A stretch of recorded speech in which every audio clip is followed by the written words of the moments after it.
Bien has hecho con tu siervo, Jehová, conforme a tu palabra. La palabra aquí bien significa lógicamente lo bueno, lo agradable, lo hermoso, lo excelente, lo encantador y aún aquello que es delicioso.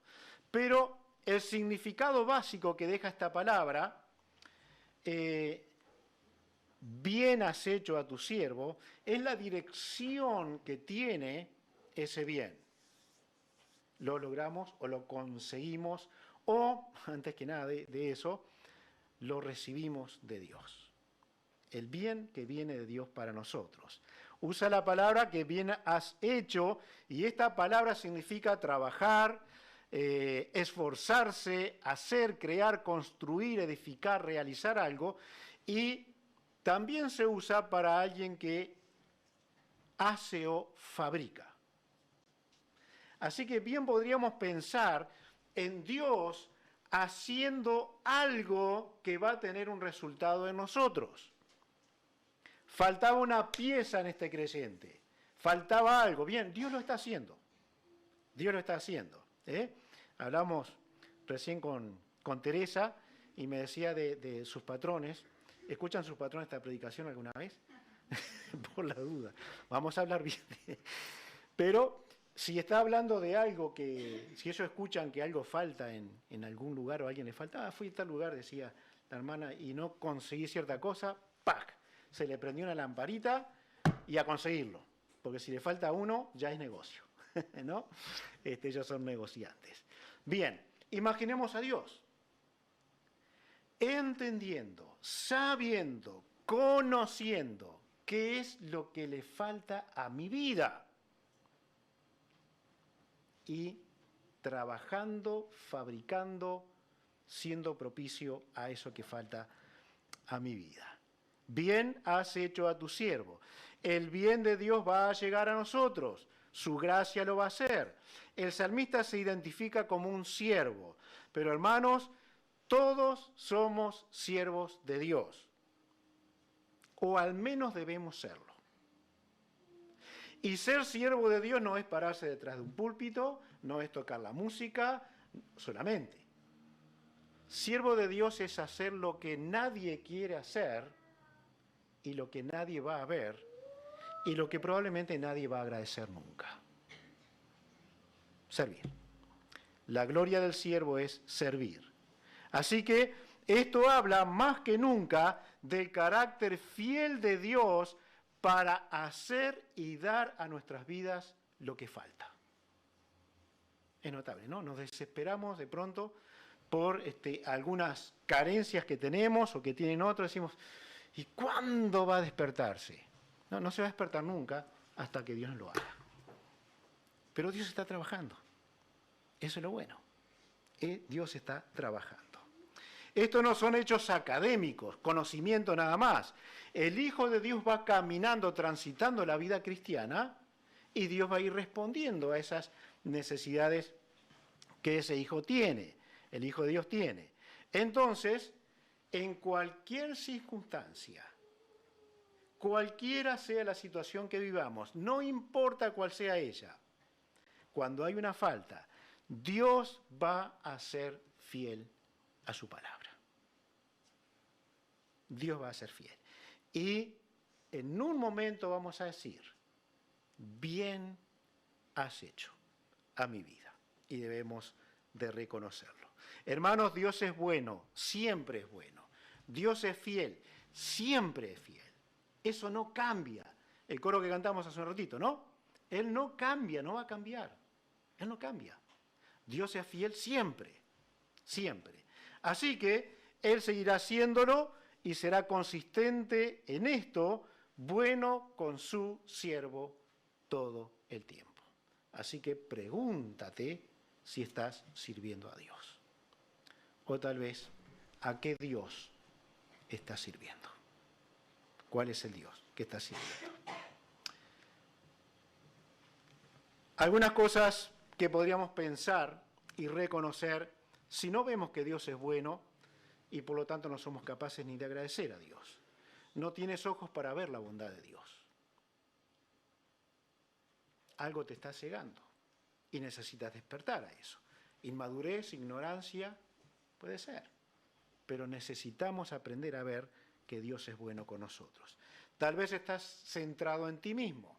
Tú eres la persona más importante que pisa este mundo, por lo tanto, te miras a ti y ¿qué vas a poder ver de que Dios es bueno contigo? Si estás pensando solo en ti mismo. Dios obrará en cualquier circunstancia y es así. Tal vez no calificas para que las bondades de Dios lleguen a ti. Y la razón, conforme a este pasaje, no eres siervo. No estás sirviendo. Por lo tanto, el bien de Dios va a tardar hasta que lo hagas, hasta que seas su siervo. Versículo 66. Enséñame buen sentido y sabiduría, porque tus mandamientos he creído. Enséñame, ¿sí? Primera cosa es que acá no estamos discutiendo si este hombre tenía fe o no. Él dice claramente, en la segunda parte del versículo, he creído tus mandamientos.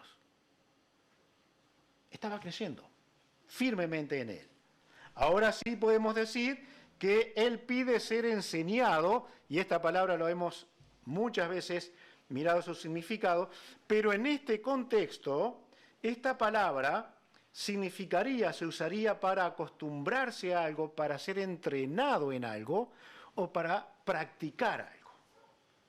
Esto lo miramos un poquito el viernes, y creo que en uno de los grupos Juan Carlos escribió del entrenamiento, ¿no? Sacaste una foto. Bien, Juan Carlos. A Juan Carlos lo vemos practicando, entrenándose, ¿no? Ahora bien, si ser enseñado quiere decir que necesito ir hacia la costumbre buena, entrenamiento y práctica, no se está pidiendo solamente capacidad para retener información. Eso lo podemos hacer todos si tenemos un poquito de buena memoria, ¿no? Podemos retener una cantidad de información. Lo que está diciendo es que esa información se va a desarrollar en la vida del creyente. Entonces, pedir ser enseñado es algo hermoso para el Hijo de Dios. Pedir a Dios que le enseñe es hermoso, porque le va a llevar sin duda a la práctica. La palabra sentido, juicio, significa también entendimiento, gusto o juicio. Esta palabra, por supuesto, que va a tener que ver con estar muy despierto para saber qué es lo que Dios quiere para mí. Tener los sentidos despiertos y poder, en base a la palabra de Dios, llegar a entender esa enseñanza que Dios está dando. Conocimiento. Se trata del entendimiento, de la sabiduría y aún de la astucia. Aún de la astucia. Sabiduría. ¿Quién no quisiera ser un poco más astuto? ¿Quién no quisiera saber tomar el camino, no el que me parece a mí, sino el que Dios tiene para mi vida? Que siempre va a ser el mejor, siempre va a ser así. Así que en esta línea el salmista estaría diciendo, o sacamos conclusión, él cree en la palabra de Dios. Sin esto no se va a ningún lado correcto. También pide, necesita conocer los mandamientos específicos que le van a guiar en su vida. Y hay, ya hemos hablado de esto, mandamientos clarísimos en la palabra de Dios. Ahora necesita saber también exactamente cómo obedecerlo. Podemos llegar al punto de que le damos todo el material y después arreglate como pueda, sin darle la dirección y la guía, o pedir de Dios la guía para que esos mandamientos sean obedecidos. ¿Sí? ¿Tenemos nosotros respuesta de Dios? Sí tenemos. ¿Tenemos la enseñanza de Dios? Sí la tenemos. Que siempre la gente madura diferente, eso también es así. Que Dios le enseña a cada uno para cumplir una tarea específica, diferente a otro, también es así. No podríamos pedirle a alguien algo que nunca va a hacer porque Dios no le ha capacitado para eso. No deberíamos. A veces la gente hace cosas para hacer pierna, como se dice en algún asunto, pero no pasa de ser eso porque Dios no le ha capacitado para eso. Así que pidamos a Dios buen sentido, sabiduría, porque el asunto real es, yo estoy creciendo la palabra de Dios. Enséñame, llévame a la práctica de esas cosas que estoy aprendiendo. Fíjense algunos ejemplos que también lo hemos visto en algún momento. La Biblia nos da un mandamiento muy claro, y se lo podemos dar a cualquiera de los esposos aquí: ama a tu esposa. ¿No? ¿Es claro eso? Sí. Ahora, ¿cómo hago para amar a esta mujer? ¿Cómo hago? Y cuando nos pregunten eso, vamos a tener que tener respuesta. Pero es imbancable. Amigo, es la mujer que Dios te ha dado. Ámala, trabaja para eso, y busca y encuentra el cómo, y si no lo encuentras, busca ayuda, porque el mandamiento es amar a tu esposa. No vamos a hablar al revés porque si no nos metemos en lío, ¿eh? Por ejemplo, que no se ponga el sol sobre tu enojo. Esto es muy común también, que ocurra o que nos ocurra, ¿no? Así que podríamos decir, llegó la primera noche de enojo, allá fuimos a dormir enojados. Y llegó la segunda y pasó lo mismo, y la tercera lo mismo, y la cuarta lo mismo, y la quinta lo mismo, y la sexta lo mismo, hasta que explotó y alguien dijo algo que no tenía que decirse.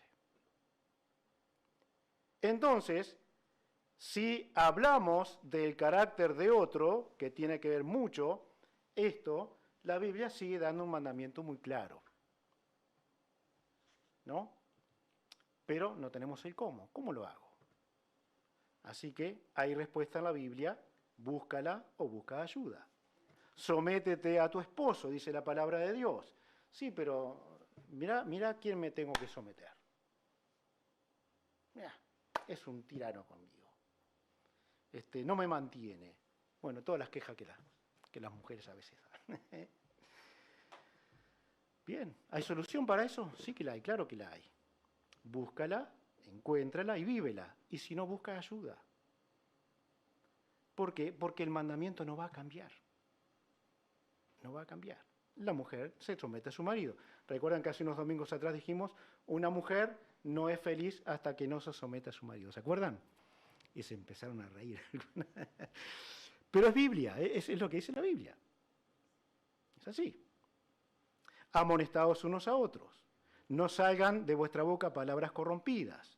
Y cantidad enorme de versículos que es la clara voluntad de Dios para nosotros y que a veces no sabemos cómo. Pero hay herramientas bíblicas. Dios tiene la respuesta. Dame sabiduría, enséñame, llévame a la práctica, porque estoy confiando en tu palabra. Estoy firme en tu palabra. Sé que es la verdad. Necesito llegar a eso. Si aceptas la verdad, pero no utilizas la verdad, has ignorado la verdad. Entonces, la verdad que se acepta debe ser utilizada. El conocimiento enorgullece, exalta a la persona. Así que será la práctica humilde del que aprende, lo que agrada a Dios. Bueno, podemos conocer mucho de la Escritura, pero podemos estar rechazándola permanentemente. O tal vez ni siquiera sabemos cómo hacer para practicar esa verdad. Podemos estar en alguna posición. El salmista era un siervo de Dios, y es cierto que difícilmente a una persona le guste que le digan, mira, esto está mal, hiciste mal en esto, en esto, en esto, en esto, en esto. ¿No? Difícil que a una persona le guste, que lo acepte con buena disposición. Ahora, si alguien no acepta lo que le digo, bueno, yo capaz que me enojo con la persona, pero lo único que estoy haciendo es sentirme herido en mi orgullo, en mi conocimiento. Y ahí podría comenzar realmente la solución. Conozco tanto que vos no podés contradecirme. Así que lo que necesita es paciencia, trabajo y ayuda. Porque hay solución. Hay solución, gracias a Dios. Este salmista pide esto, lo pide a Dios. Enséñame. Quiero ser sabio. Quiero saber por dónde voy a andar. quiero que esta palabra en la que confío y que conozco dirija todos mis movimientos. Estamos con decisión de creer a la palabra de Dios, el cómo es la respuesta en la Escritura. Versículo 67. Antes que fuera yo humillado, descarriado andaba, mas ahora guardo tu palabra. Aquí, evidentemente, el salmista se apartó del camino que estaba conociendo. Extraviarse o descarriarse es extraviar, ir por mal camino, vagar, transgredir, errar por ignorancia, por imprudencia, por no estar advertido, pecar sin querer. Todas estas cosas pueden traducirse en este extraviar. El versículo lo que hace es que el salmista está diciendo que es pecador, que se descarrió. Y no es fácil esto, ¿no? Estoy tentado a preguntar algo, pero lo voy a dejar como una posibilidad para el domingo que viene o el otro. ¿Podría usted pararse delante de nosotros y contar cómo ha fallado? ¿Podría hacerlo? ¿Podría, como el salmista, escribir en letras que nunca más van a perecer: yo estuve descarriado, yo me aparté, yo hice tal cosa, yo hice tal cosa, yo hice tal cosa? El salmista se expone al juicio para siempre. Ahora, sin embargo, ¿qué son los salmos?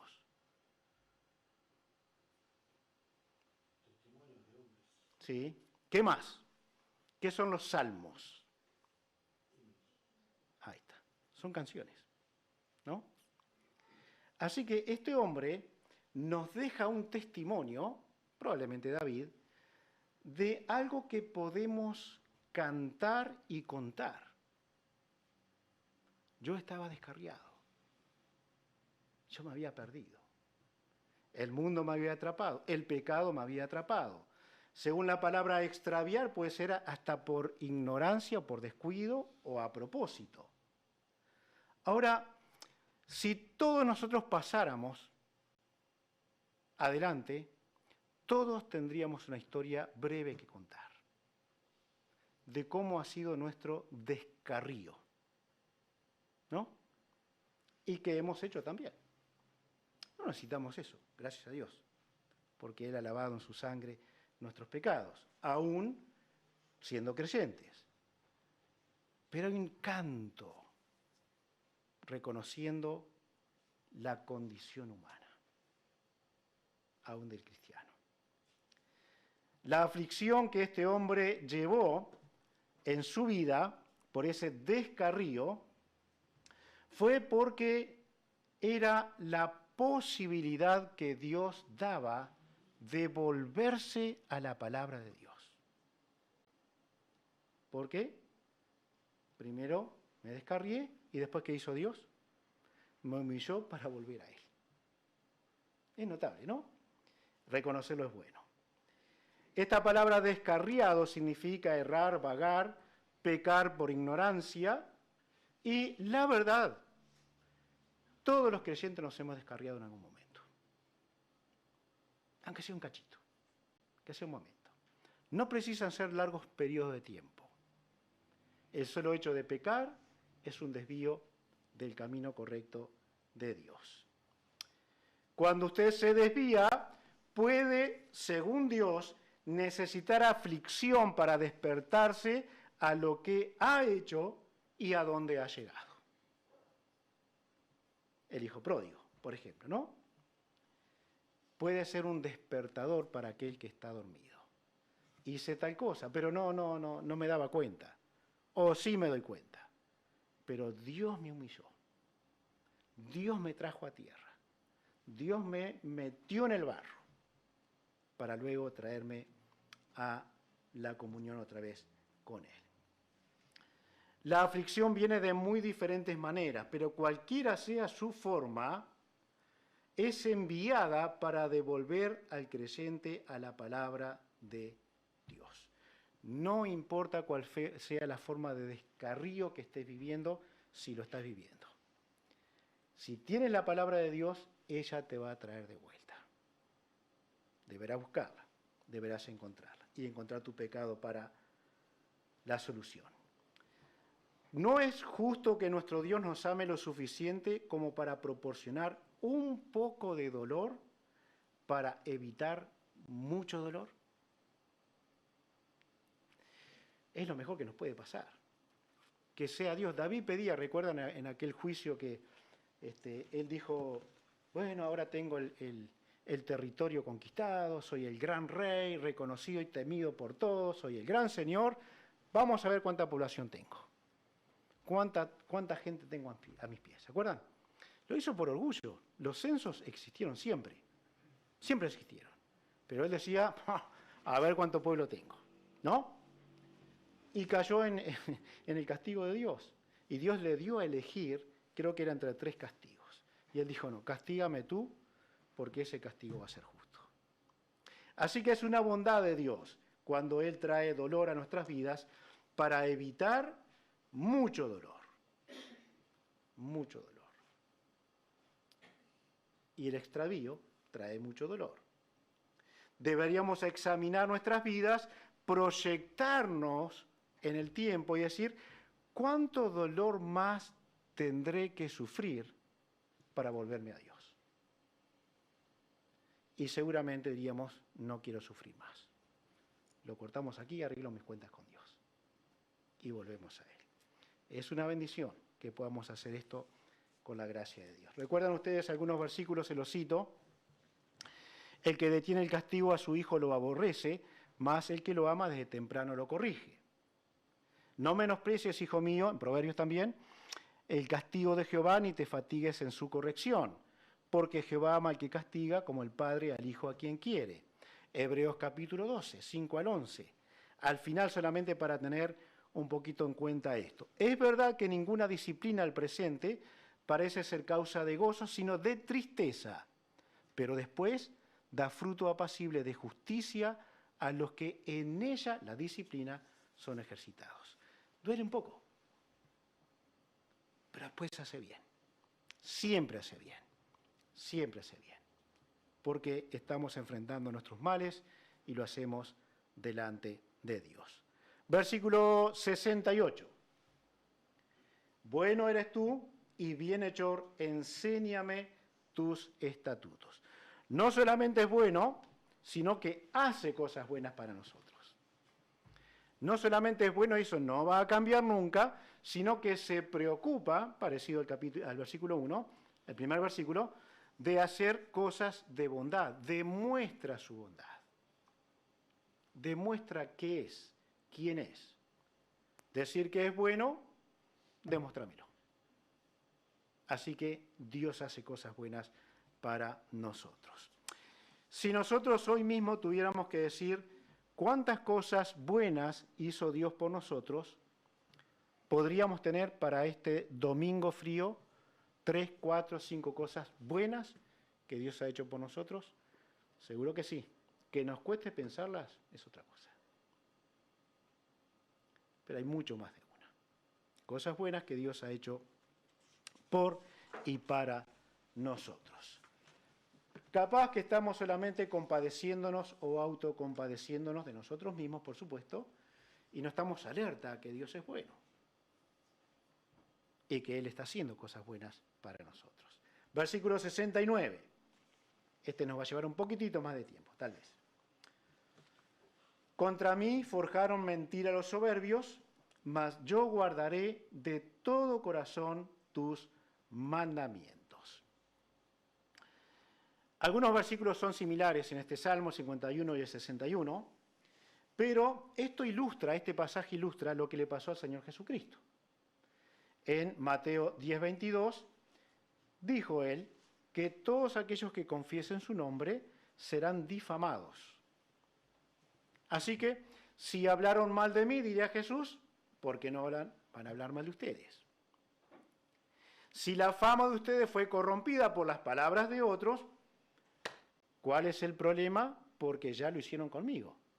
Así que solamente lo que hacemos es seguir sus pasos. Y muchas veces he dicho y he pensado, bueno, cuídate que si hablan mal de ti, estén mintiendo. ¿No? Pero procura de que nunca mientan acerca de ti. De que estén diciendo verdades que son cosas buenas acerca de ti. Pero bueno, es lo que le va a pasar al pueblo de Dios. ¿Por qué? Porque hay soberbios que inventan, que forjan mentiras contra el pueblo de Dios. Allí la palabra forjar representa a personas que fabrican una mentira, juntan pedazos de supuestos hechos y apoyan esa mentira. Ah, pero yo te vi tal cosa. Ah, pero vos dijiste tal cosa. Ah, pero juntaron todo eso, tenemos acá un caso judicial. Mira, esto sos vos. ¿No? Y seguramente ha ocurrido esto a todos nosotros. No estamos fuera del contexto de lo que la Biblia dice. Hay personas que lo hacen, van a cambiar los hechos y las palabras para llevar adelante su mentira.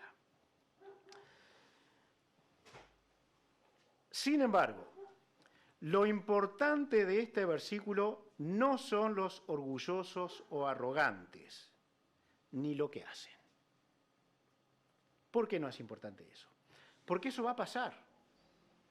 Eso va a pasar. Puede pasar 1, 2, 3, puede pasar todos los días. Capaz que con las personas que ustedes mismos trabajan o estudian, va a pasar. ¿Sí? A veces los cristianos se comportan así también. Ahora bien, ¿cuál es el punto aquí? ¿Cómo reacciona el salmista a eso que es normal? Que hablen mal de un hijo de Dios. Ese es el problema. Ahí está el asunto. ¿Cómo vas a reaccionar? Bien, a eso que tú haces, por ejemplo, luchas contra eso, te quejas, tomas represalias. El salmista dijo algo. Yo guardaré de todo corazón tus mandamientos. En otras palabras, que hablen. ¿Qué voy a hacer? ¿No? Yo voy a guardar tus mandamientos. Definitivamente esto es lo más importante, la reacción que tuvo este hombre de Dios. En otras palabras, entonces, también podemos aprender, sé cauteloso con tu estilo de vida. ¿Por qué? Porque si hablan mal de ti, aunque no tengan razón, ten cuidado. ¿No? Porque pueden llegar a tener razón. Solo puedes apegarte a obedecer o desobedecer la palabra de Dios. Y el salmista eligió obedecer la palabra de Dios. Recurre a la Biblia.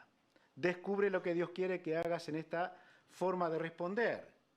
Encara cuidadosamente tu respuesta de acuerdo con las Escrituras. Necesitamos pensar bíblicamente. Porque si no, en tiempos en que mientan sobre nosotros, vamos a reaccionar de mala manera. Y por supuesto que bíblicamente no es nada bueno. Si acepto mi condición delante de Dios, seré humilde. Entenderé mi bajeza. Seré siempre gentil y atento a las personas. Seré feliz. Porque a pesar de lo que digan, seguiré obedeciendo a Dios. Sin embargo, eso que se hable mal, lo aceptaré ante Dios, pero también ante otras personas. ¿Alguna vez alguien la acusó de algo? ¿Tenía un mínimo de razón? ¿Mínimo? Acéptelo, ¿qué problema hay? Si es para mejorar. ¿No? Sea humilde, porque esto es lo que Dios quiere también de nosotros. Admitiré lo teórico, pero también lo práctico. Tengo que hacerlo, porque las cosas que yo tengo en la teoría, las voy a llevar a la práctica. Y yo no sé cuándo voy a fallar.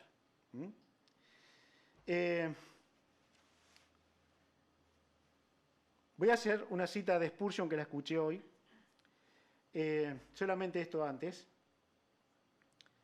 Si nosotros nos ponemos exactamente en la posición de humildes, humillados, como hemos visto del salmista, nadie hará un comentario sobre nosotros que no sea menos que lo que merecemos. Ah, pero vos sos un mentiroso. Y bueno, yo qué sé, puedo ser peor. No, puede ser peor. Spurgeon decía esto, espero poder leerlo bien. Si algún hombre habla mal de ti, no te enojes con él, porque tú eres peor de lo que él piensa que tú eres. Ahora, como ese hombre no sabe que tú eres peor, solo lo sabes tú, y aguantate, piola, ¿qué va a hacer? ¿No? Pues sabemos lo que somos. Sería terrible no reconocer que somos pecadores y que pecamos, ¿no? Si te acusas falsamente por algo, estate satisfecho. Porque si te conociera mejor, podría cambiar la acusación y no saldrías beneficiado. ¿No? Así que hablaron mal de mí, hablaron mal de ti, y bueno, tendré que demostrarlo con mi vida. Lo cierto es que capaz que me conoce un poco mejor y va a hablar cosas peores. Así que nos aguantamos hasta ahí, ¿no? Si pintan un cuadro moral acerca de ti y es feo, estate satisfecho, porque aún necesitaría ese cuadro unos toques más oscuros para acercarse más a la realidad. Julia pinta unos cuadros preciosos. ¿Dónde está Julia? Ahí está mi hermanita, pinta unos cuadros preciosos, ¿no? Me pintó el cerro para mis 50 años. En un cuadro, no el cerro, ¿no? Pintó un cuadro. Si alguien hiciera una figura de nosotros, Spurgeon dice, mire, aún le faltan sombras, aún es imperfecto ese cuadro de ti, porque todavía hay oscuridad en tu vida. Aguanta, aguanta. La realidad muchas veces es otra. Este es el tipo de mansedumbre, al ir a la palabra y estar en un concepto adecuado de nosotros mismos, las quejas serán bien recibidas. Un pastor, un matrimonio lo invitó a su casa y el pastor dijo, bueno, tendrán un problema matrimonial, así que me preparo para ir a ayudarlos, ¿no? Cuando llegó tenían una lista muy larga de quejas, muy larga de quejas. Así que los escuchó, salió tan enojado de la casa, tan enojado que llamó a un pariente y le dijo, mirá lo que me dijeron. Y él le dijo, escúchalos y fíjate, ¿qué va a hacer? ¿No? Así que van a hablar mal del Hijo de Dios, van a hablar mal. Pero cuidado con tener una defensa tan acérrima cuando somos pecadores. Somos malos. Y el salmista, cuando habló de ese mal, ¿qué dijo? Mas yo guardaré de todo corazón tus mandamientos. Jesús podía a la gente de su época matarla rápidamente, todo lo que le hicieron. Cuando estaba en la cruz, él dijo, Padre, perdónalos porque no saben lo que hacen. Era gente ignorante. Pero dice la Escritura que estando en esos padecimientos, él encomendó su causa, ¿se acuerdan cómo dice? Al que juzga justamente. Podría haberlos insultado, podría haberse bajado de la cruz como pedía, ¿no? Y revolear una espada o decir nada más, todos a tierra. Y todo cambiaba. Podía llamar 12 legiones de ángeles y solucionar toda la dificultad. ¿Qué habrá dicho? Que hablen. ¿Qué dice la Escritura de mí? ¿No se irá a cumplir la Escritura? Sí, porque yo guardaré de todo corazón tus mandamientos. Versículo 70. Se engrosó el corazón de ellos como sebo, mas yo en tu ley me he regocijado. Brevemente, cuando habla aquí de engrosar de sebo, está hablando de grasa, está hablando de, figuradamente, de personas que prosperan. Habla de prosperidad. La prosperidad para el impío es un motivo de orgullo muy, muy importante. Aquí describe algo espeso y también podría ser, según como no conozco demasiado de la grasa o de la grosura, pero hablaría de sus palabras que pueden entrar suavemente al corazón de una persona. Lindos discursos, suaves, engañadores, para que entren al corazón. De cualquier manera, los creyentes, gracias a Dios, enfrentaremos estas personas orgullosas. Ahora, en ellos, ya no hay más que aprovecharse más de las personas que son menores o de ser insensible a las cosas que ellos viven. Eso es el que, como dice aquí, se engrosó. Tienen. Y a veces es conocimiento. Y a veces es hechos. Tienen, acumulan. Y el otro va quedando a un lado y el otro puede llegar a ser muy, muy menospreciado. ¿Qué dice el salmista? Mas en tu ley me he regocijado. Mientras alguien quiere hacer algo contra nosotros, la pregunta que tenemos que hacernos es, ¿qué es lo que deleita mi corazón? ¿Qué es lo que deleita mi corazón? Tu ley es mi gozo, decía el salmista. Salmo 1:2, ¿se acuerdan? En su ley medita de día y de noche. Era su deleite, era lo que él realmente disfrutaba y tenía victoria, cuando otros le trataban de una forma que no era apropiada. Versículo 71. Bueno me es haber sido humillado para que aprenda tus estatutos. Otra vez volvemos al anterior. Hermanos, la humillación, no importa de dónde venga, es buena. Si realmente vemos la mano de Dios detrás de una situación, la humillación es buena. Que no nos guste, es cierto, va contra nuestra naturaleza. Pero que es buena, porque nos ubica en el lugar que tenemos. No somos nadie. Nadie es nada. Nadie es mayor. Nadie es superior. Todos somos pecadores. Y si te conociéramos un poquito más, te daría más vergüenza. Así que, bueno es haber sido humillado. Hemos sido humillados en alguna medida, en alguna manera. Dios nos ha tirado tan abajo que al final hemos tenido que recurrir a aquello.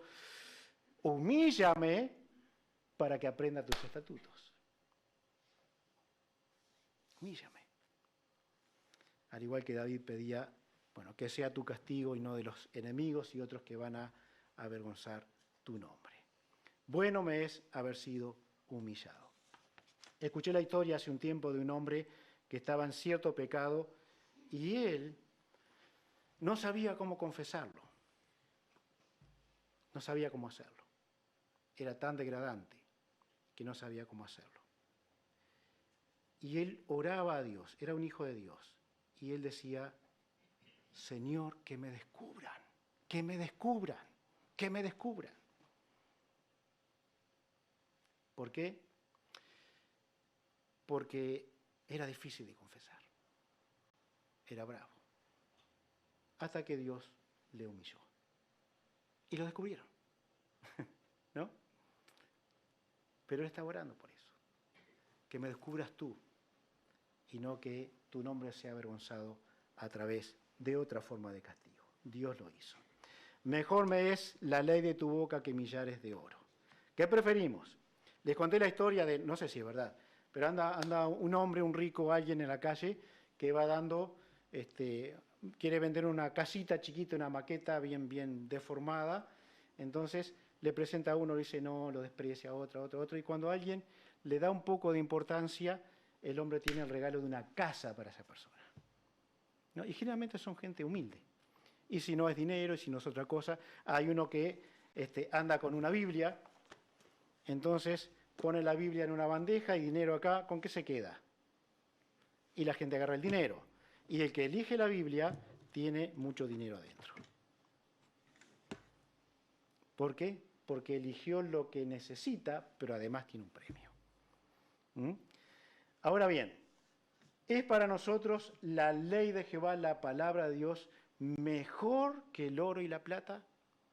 ¿Saben ustedes que cuando una persona va a morir, no hay dinero que cambie esa situación? Solo Dios puede hacerlo. ¿No hay forma de que eso cambie? Entonces, ¿por qué tanta importancia? ¿Por qué más pensar en cómo tener más y no pensar la ley de tu boca? Es lo que deseo, es lo que anhelo. Mejor que la riqueza, más que la riqueza, es tener tu palabra. Dios nos bendiga y que podamos seguir aprendiendo de estos lindos salmos. Y que, bueno, quiera Dios, haya alguna manera dada por Dios, planeada por Dios, para que el bien de Dios se vaya agregando a nuestras vidas. Y podamos reconocerlo. Si nosotros no sabemos agradecer a Dios por sus bienes, entonces capaz que ni siquiera podríamos pensar en tenerlos. No los merecemos de primera, ¿por qué pensar que los vamos a tener si no somos agradecidos?